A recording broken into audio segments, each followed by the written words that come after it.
Shyam steel flexi strong TMT बार, ये strong के साथ फ्लेक्सिबल भी है। आपदा मुसीबत कोई भी आए, ये घर को अटूट बनाए। जब TMT फ्लेक्सी स्ट्रॉन्ग, तो घर रहे हमेशा के लिए strong. Thank you very much, everybody, and I've been briefed on the Florida State University, Tallahassee active shooting. I guess it's an active shooter. Fully briefed as to where we are right now. It's a shame. It's a horrible thing. Horrible that things like this take place. And we'll have more to say about it later. In the meantime, it's an honor to have the Prime Minister of Italy with us, Prime Minister Meloni, who's doing a fantastic job. I would say that she has taken Europe by storm and highly respected. Everybody loves her and respects her, and I can't say that about many people. And she's become a friend, and we really have a great relationship between Italy and ourselves. And we talked about trade, we talked about many, many things during our luncheon, and she'll be saying a few words, but she's a very special person, and it's nice to have you with us. Thank you very much. Thank you very much, Mr. President. Thank you for your warm welcome. Thank you for this occasion, which is aimed to strengthen our relation, our friendship that comes from very far. You know, today is April 17, and April 17 marks the anniversary of the agreement that allowed Cristoforo Colombo to make his trip. And I say to remember how ancient are our ties, but also to remind that we both share another fight, which is the fight against the woke and ideology that would like to erase our history. And as I know that we share lots of things on tackling illegal migration, on fighting against synthetic drugs. You know, Italy has been one of the nations that made a plan against fentanyl, for example.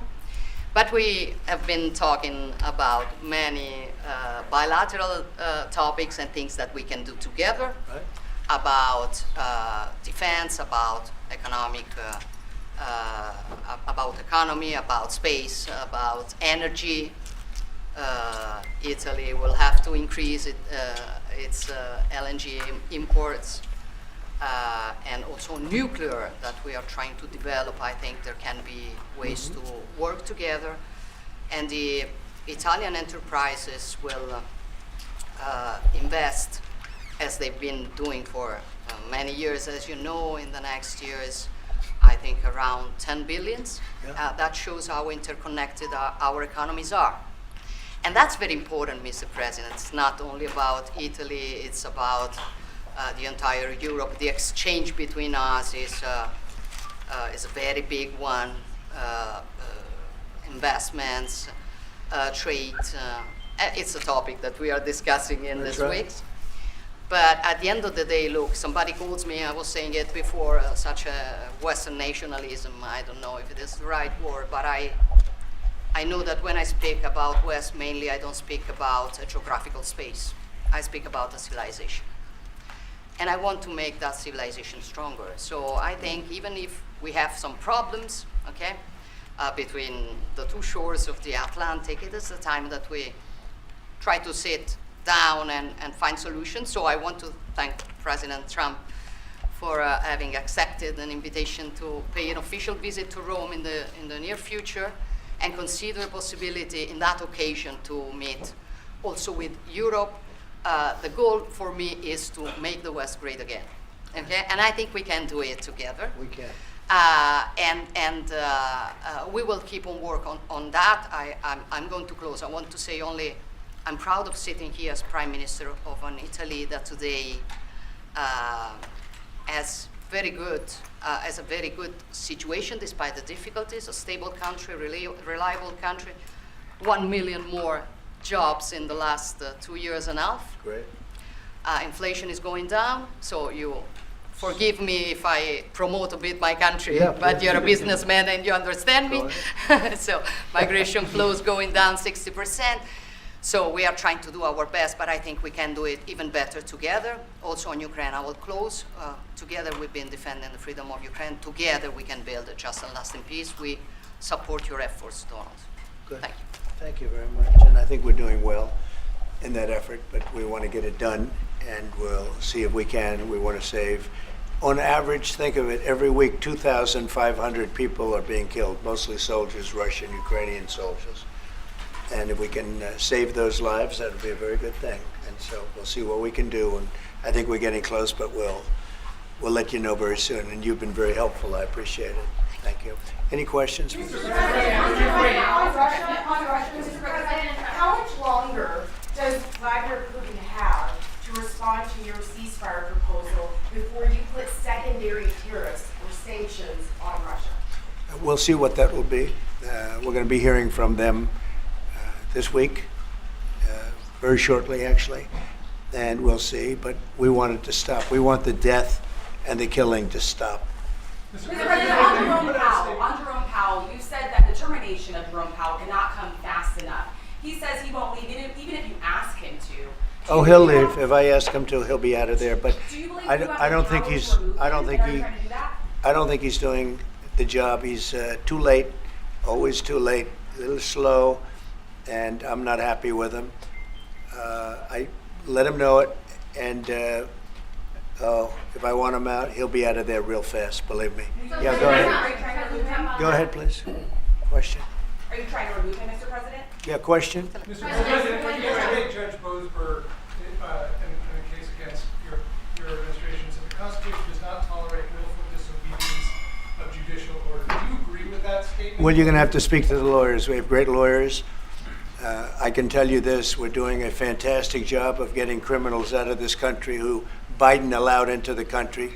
Hundreds of thousands of criminals, murderers and drug dealers.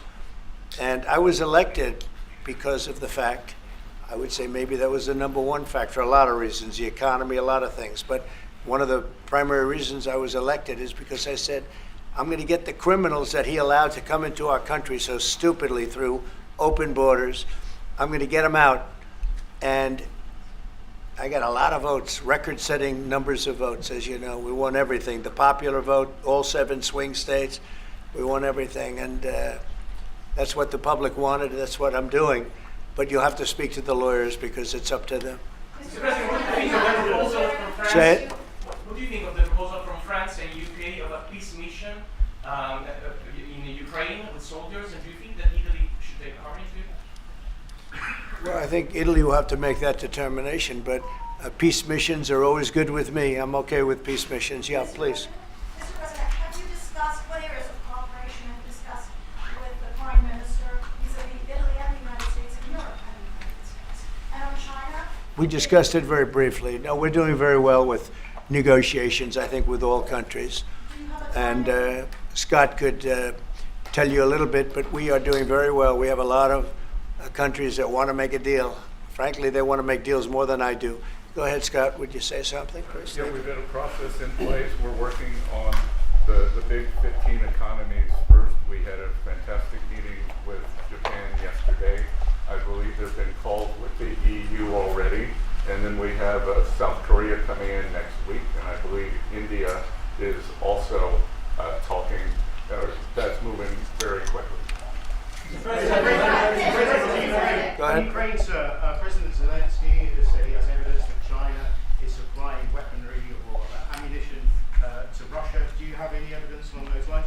And also, he said we could see a minerals deal signed this week. Is that? Well, we have a minerals deal, which I guess is going to be signed on Thursday, Scott, next Thursday, soon. And I assume they're going to live up to the deal, so we'll see. But we have a deal on that. No, I have no comment on that. I have no idea.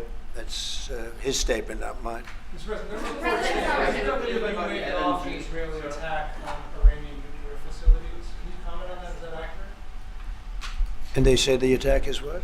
That you waved off an Israeli plan to attack Iranian nuclear facilities. I wouldn't say waved off. I'm not in a rush to do it because I think that Iran has a chance to have a great country and to live happily without death. And I'd like to see that. That's my first option. If there's a second option, I think it would be very bad for Iran.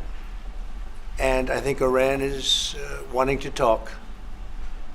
I hope they're wanting to talk. It's going to be very good for them if they do. And I'd like to see Iran thrive in the future, do fantastically well. I know the Iranian people, they're incredible people. Always have been very smart, very energetic, very successful people. And I don't want to do anything that's going to hurt anybody. I really don't. But Iran can't have a nuclear weapon. It's, pretty simple. It's really simple. We're not looking to take their industry. We're not looking to take their land. All we're saying is you can't have a nuclear weapon. The deal that was made with Obama, that deal would have expired already. It was a terrible deal. It would have expired, and that gave them a clear path to a nuclear weapon. I wouldn't have accepted. That's why I terminated the deal. Number one, it was way too short. When countries are involved, you don't make short-term deals. These are countries with long lives, and I terminated that. And it was a great termination because it didn't allow us to do anything. Once it terminated, you know what the deal was. It was a terrible deal. Really, one of many terrible deals made by the U.S. But no, I'd like to see Iran thrive. And they can do that, I think, very easily, or they can do it the other way. And the other way is not going to be good for them. It's going to be really bad for them.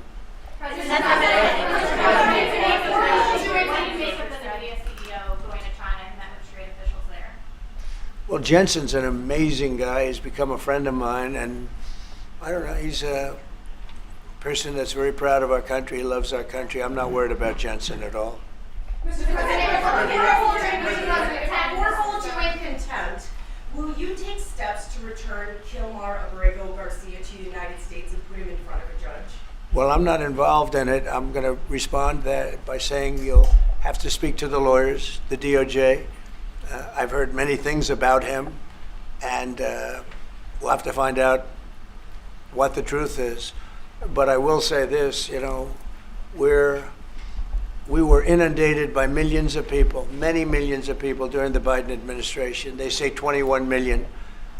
And a big percentage of those are criminals, serious criminals. I'm not saying just criminal because they came into the border illegally. I'm saying they're criminals at the highest level, murderers. Many of those people murdered more than one person, and they're on the loose. And I was elected to get rid of those criminals, to get them out of our country, or to put them away, but to get them out of our country. And I don't see how judges can take that authority away from a president. We've done an amazing job, Tom Homan, Kristi Noem. We have done an amazing job. Nobody can believe the job we've done. Far greater than what I said. I mean, I got elected on that, but we've done much better. We have right now 99% border. It's a 99%. Nobody thought that would even be, nobody's coming through our border practically. 2 weeks ago, we had 9 people come through, all for medical reasons. We allowed them, we brought them through because one had a heart attack, one had something else, and, all for medical reasons. We have a great border. We had a great border 4 years ago, but we have a border now that's even tighter, and we did that in a matter of weeks. And no, we have to, we need to get murderers and drug dealers and people that were in jail for horrible, they released jails, Georgia, from all over the world. They released them, not just South America, all over the world, the Congo and Africa. Many, many people come from the Congo. I don't know what that is, but they came from the Congo. And all over the world they came in, opened their jails. Venezuela, practically all of their prisoners released into our country. We took them because we had an incompetent administration called the Biden administration. And to think what they've done to our country. And I was elected to straighten that out, and I'm doing that. But we have activist judges that don't want murderers to be sent out of our country. They don't want killers and drug dealers and drug lords and people from mental institutions. They want them to stay in our country, I guess. I don't know, maybe that's the liberal way, or as they call it nowadays, the progressive way. But I don't think it's the way that our country believes, and that's why I won in a landslide. Mr. President, back on train, Mr. President, you did say that you were confident these deals will be done, but you also said that you're in no rush. Americans are seeing prices rise. They're seeing it on their bills. How long can they expect that pain to last? So they've already seen it get much better. because if you were truthful, which you're not, I know you very well, you have gasoline that hit $1.98 yesterday in a couple of states. You have gasoline's way down. The price of oil has dropped substantially. The price of groceries are substantially down. The price of eggs, when I came in, they hit me with eggs. I just got there. I was here for 1 week and they started screaming at me, eggs have gone through the roof. I said, I just got here. I was there for 7 days and I hear that eggs have gone through the roof before I got there. And they were screaming at me, the press, the fake news like you're fake. And the fake news is screaming at me like about eggs. I said, I've only been here, this is my 7th day. And they were right. They went up 87% and you couldn't get them. They said, you won't have eggs for Easter, which is coming up. Happy Easter, everybody. You won't have eggs for Easter. And we did an unbelievable job. And now eggs are all over the place and the price went down 92%. And our Commissioner of Agriculture, Brooke, has done a fantastic job. They really have done a fantastic job. So prices haven't gone up. The only thing that's gone up actually is interest rates, because we have a Federal Reserve Chairman that is playing politics.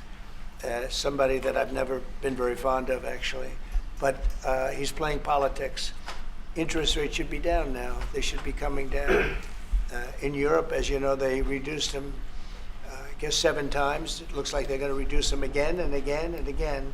But our guy wants to play cute. But interest rates are pretty much even. Maybe they went up just a slight bit, but that's the only thing. But that's because of the Federal Reserve, because they're not very smart people. Do you regret nominating him? Go ahead. Yes, sir, please. Go ahead, please. Do you regret nominating him, Jerome Powell? Look, in the first 4 years, we had the greatest economy in the history of our country. Stock market went up 88 points. I think he's terrible, but I can't complain because we had the most successful administration economically in the history of our country. I think we're going to do even better this time because you will see that the numbers that we're taking in are astronomical. We're taking in tremendous amounts of money with the tariffs. We were treated very unfairly on trade, and countries are having a hard time getting used to the fact that they can't do that to us anymore because we have a real president. We have a president that understands what it's all about. We had presidents that in some cases were smart, but they didn't understand business, or they didn't like business, or it wasn't like a priority. And then you had like the last administration, the only thing they were good at was cheating in elections. That's about all they could do. They couldn't do anything. They were useless. They were incompetent. Worst administration in the history of our country. Worse than Jimmy Carter. Jimmy Carter died a happy man. You know why? Because he wasn't the worst president. Joe Biden was. So I think you're going to see some fantastic numbers when this all happens. It's happening now. I mean, everybody wants to make a deal. And if they don't want to make a deal, we'll make the deal for them. Because that's what's going to happen. We'll just say, this is what it is. But we want to listen to everybody. And I think I can say for Scott and the other people that are working on it that we're listening and we're going to be very fair to people. But, we're the one that really sets the deal, and that's what we'll be doing. Okay? Go ahead, please. Question to our Prime Minister. Oh, you have a great Prime Minister. You're so lucky. Yes. In italiano. Yes, that's right. Okay. I'm not sure they do agree. Presidente Meloni, volevo sapere cosa pensava del fatto che il Presidente Trump ha considerato responsabile Zelensky della guerra in Ucraina e poi se avete parlato delle spese militari e qual è il limite massimo a cui ha detto che può arrivare l'Italia, le percentuali delle spese militari. Non abbiamo parlato dei limiti massimi a cui può arrivare l'Italia, abbiamo parlato del fatto che l'Italia sta mantenendo i suoi impegni perché arriverà al prossimo vertice della NATO con il 2% che era già previsto, che è stato sottoscritto dai governi precedenti, perché siamo una nazione seria, ma non abbiamo parlato poi di quanto vada aumentata questa percentuale, anche se siamo ovviamente consapevoli che il tema della difesa sia un tema particolarmente importante di questo tempo. Per quello che riguarda la guerra in Ucraina, lei sa come la penso che ci sia chiaramente ci sia stata un'invasione e che l'invasore da quel punto di vista fosse Putin e la Russia, ma non è questo che diciamo oggi quello che rivela è il fatto che insieme vogliamo lavorare, stiamo lavorando per cercare di arrivare in Ucraina a una pace che possa essere giusta e duratura. Penso che questi siano gli sforzi sui quali condividiamo il nostro lavoro, abbiamo condiviso anche oggi il nostro lavoro. That sounded absolutely, that was so beautiful. What the hell was that? What did she say, please? No, I mean, it sounded great. It was about. It was beautifully presented, but maybe I could hear what she said. Go ahead. It was about asking. Guys, Hold it, hold it. Have some respect, please. Thank you. No, wait. I want to hear what she said. Go ahead. Prime Minister Meloni was asked what she thinks about the fact that President Trump holds Zelensky responsible for the war in Ukraine, and Prime Minister Meloni answered, "Well, actually, we have." No, and also if you talked about the military spending, and the raising of the military spending, and the first thing Prime Minister Meloni said is that no, actually we didn't talk about the raise in military spending. Of course, Italy will keep its commitments with 2%, and then we will see, because we are absolutely aware of the fact that it is very important Well, I will do defense that. is very wait, important. Wait. I will do that. Important. They've been asking if we decided another percentage about the defense spendings, and I said NATO. yes, NATO, and I said that Italy is reaching the 2% as it was already decided. We didn't speak about a specific other percentage, but we are aware of the fact that defense is important for the future, and we see what also the work that we are trying to do at the European level. And I don't hold Zelensky responsible, No. but I'm not exactly thrilled with the fact that that war started. That was a war that would have never started if I were president. You'd have millions of people living right now that are dead. You'd have cities that would be open and thriving, and they'd have their beautiful turrets. Those turrets are the most beautiful in the world, but they're not with us any longer. They're smashed to smithereens, laying on the ground in a million pieces, getting hit by rockets, bombs, and bullets. And so I'm not happy with him, and I'm not happy with anybody involved. I think it's a war. I know it's a war. It didn't happen for 4 years. It was never close to happening. It was never even a thought. And I spoke to President Putin about it a lot. It was the apple of his eye, but there's no way he would have ever gone in if I were president. Now I'm trying to get him to stop because, as you know, Russia's a lot bigger. It's a bigger military force. And if you're smart, you don't go involved and get involved in wars that you can blame the man that was sitting in this seat, Biden. He didn't know what the hell was going on. But I can guarantee you that, and everybody agrees to it, if I were president, that war would have never taken place. I'm not blaming him. But what I am saying is that I wouldn't say he's done the greatest job, okay? I'm not a big fan. I really am. I'm not a big fan. Go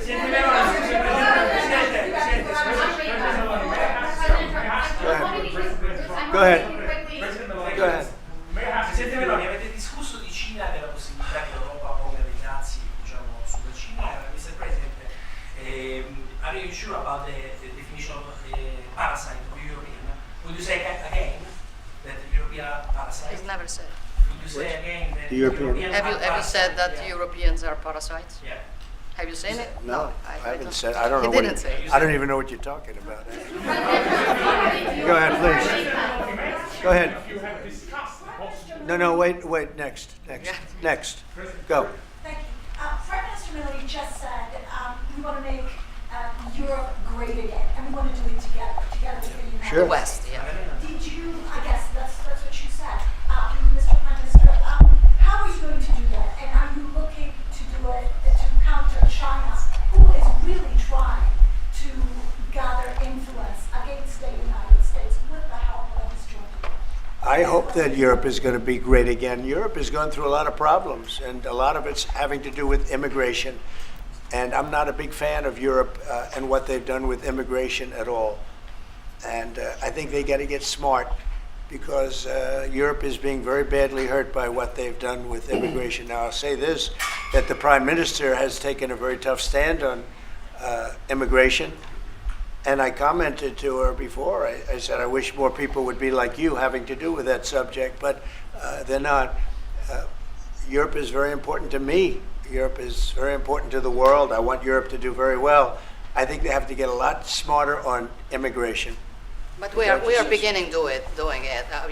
You've all seen how the policies of the European Union in the last, let's say, 2.5 years have been changing. Okay, at the beginning we were talking only about how we were redistributing illegal migrants coming to Italy. Now we are talking mainly about how to stop illegal migration, work with the countries of origin and transit, and to return people. The European Commission just did the new rules about repatriations and things like that. So things are changing, thanks also to the example that Italy brought in lowering the rates of illegal migration. So we are working now together. So I'm optimistic on that. Good. I hope so. Go ahead, please. Go ahead. I'd like to ask President Meloni if you have discussed the option of a starting deal with Italy on satellite communications, and to President Trump, if you want to see the Google company growing up. The Google what? The Google company. What about the it? Google business. I want to see it growing up. Separate. Go ahead, please.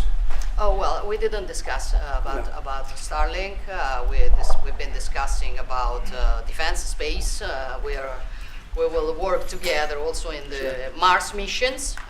So there are big things to do together, but we didn't discuss it. In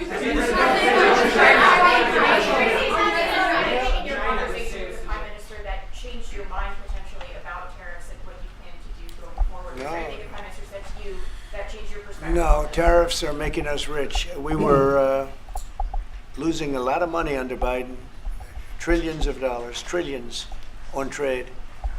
And now that whole tide has turned. We're making a lot of money. We're taking in a lot of money. Don't forget, we're taking in 25% on cars, 25% on steel, 25% on aluminum, 10% baseline.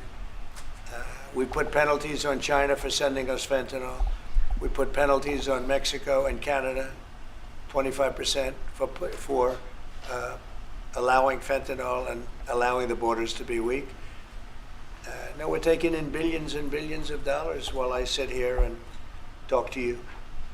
And we didn't take in anything before, other than the tariffs that I put on previous to Biden, which were the tariffs I put on China, where we took in, up until this point, probably $700 billion. They were Trump tariffs. He tried to weaken them. He did everything he could. You know, he got paid money by China, right? The family got paid money, he did.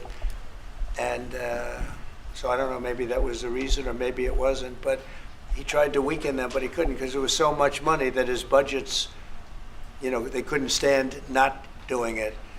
But I took in up till this point, my tariffs on China. Nobody ever took in 10 cents from China. No other president took in 10 cents. I took in more than $700 billion from China. So we're doing very well. I mean, our country's doing very well. They had a bad report today from one of the healthcare companies that had an impact on the stock market. But this isn't about that. This is really, we're building a base. We're building a country like no other. And again, I had the strongest economy in the history of our country by far, history of any country probably, but the history of our country in 4 years. And I think this has a chance to be much better. Can you just clarify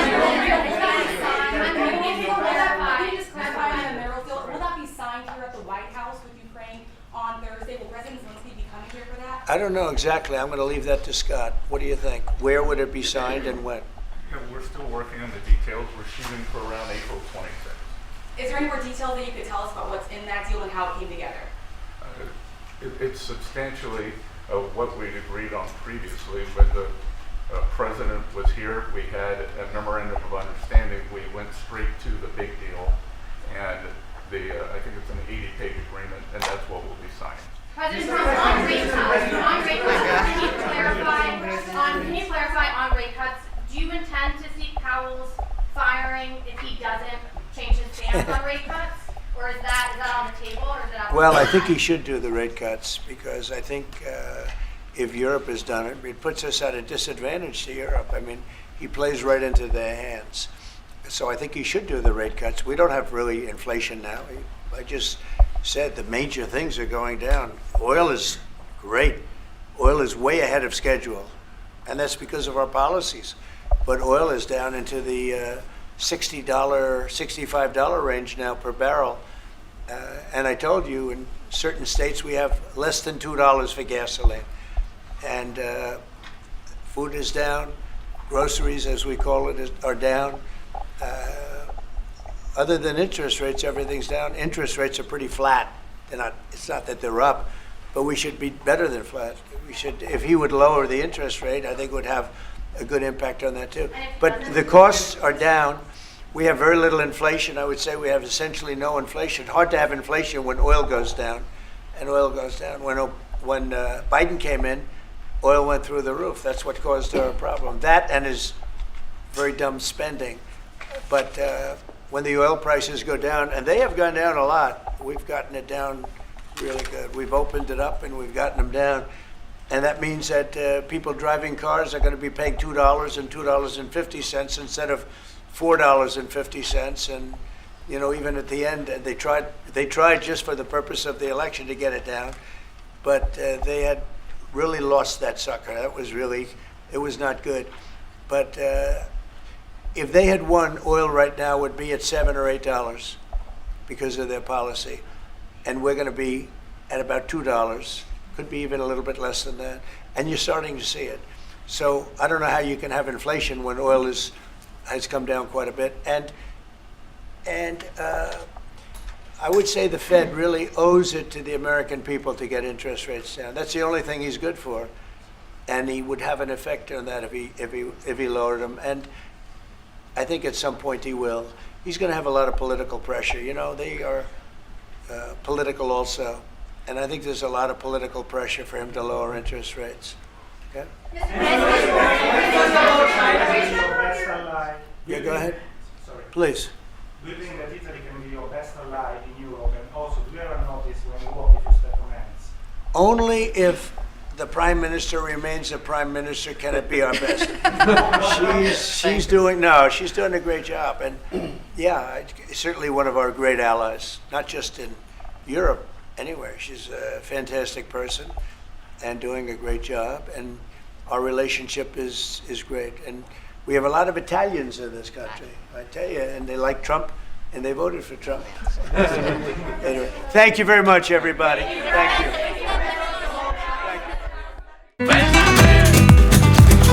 ये style का मामला है रूपा frontline